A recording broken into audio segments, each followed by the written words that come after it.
Bon, alors la nouvelle, elle est tombée ce matin par rapport aux demandes d'aide médicale à mourir anticipée pour les personnes donc, qui sont atteintes de maladies neurodégénératives comme l'Alzheimer. Ce sera permis au Québec dès le 30 octobre.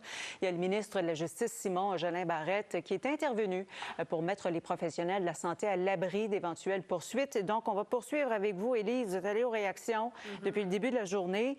Donc, le Québec va de l'avant, mais Ottawa refuse toujours de modifier le code criminel. Oui, il faut savoir que depuis des mois, le gouvernement Legault fait pression sur Ottawa pour qu'il y ait une exception d'ajouter au code criminel qui permet l'aide médicale à mourir de façon anticipée. Et ça concerne une certaine catégorie de personnes malades en particulier. C'est les personnes qui sont atteintes de maladies graves et incurables et qui seraient inaptes à consentir aux soins de fin de vie. On pense par exemple à celles atteintes de maladies neurodégénératives comme l'Alzheimer, comme la démence également.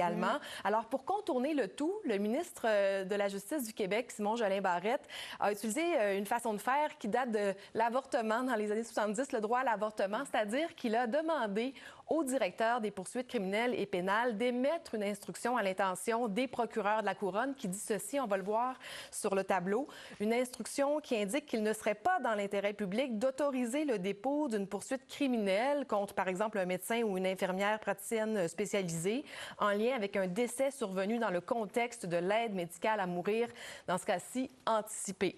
Donc, dès le 30 octobre, une personne malade pourrait remplir un formulaire qui indique clairement à quel moment, même si elle est inapte à consentir, elle pourrait obtenir donc les soins de fin de vie. On parle d'un consentement à l'avance, d'où le mot anticipé.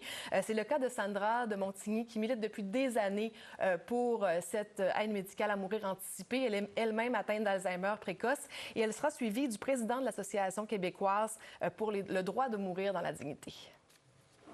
Je pense pas qu'il me reste 1 an et demi encore à être capable de consentir par moi-même, là.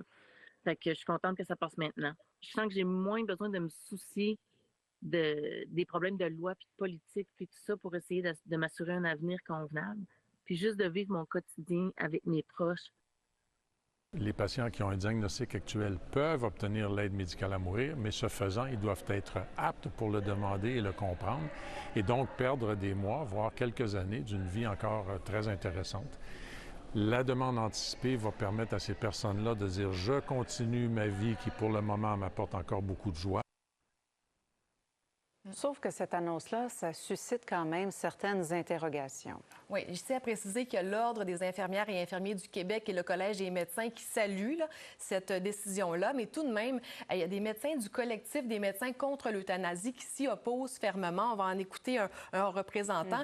Et aussi, il pourrait y avoir, selon certains avocats en droit de la santé, des médecins ou des infirmières qui hésitent à donner ses soins en fin de vie parce que la personne est inapte au moment de la mort. On peut écouter donc un médecin et un avocat.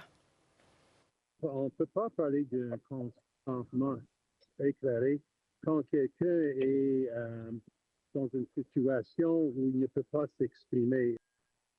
Quand on arrive dans des situations un peu plus complexes, un peu plus ambiguës, soit parce qu'il y a des conflits familiaux, soit parce qu'il y a des questionnements au niveau médical, il y a certains médecins qui sont beaucoup plus hésitants à aller de l'avant.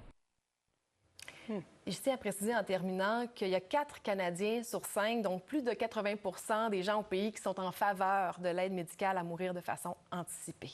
Reportage complet avec toutes ces réactions dans nos téléjournaux. C'est à suivre. Merci beaucoup, Élise. Je vous en prie. Au revoir. Au revoir.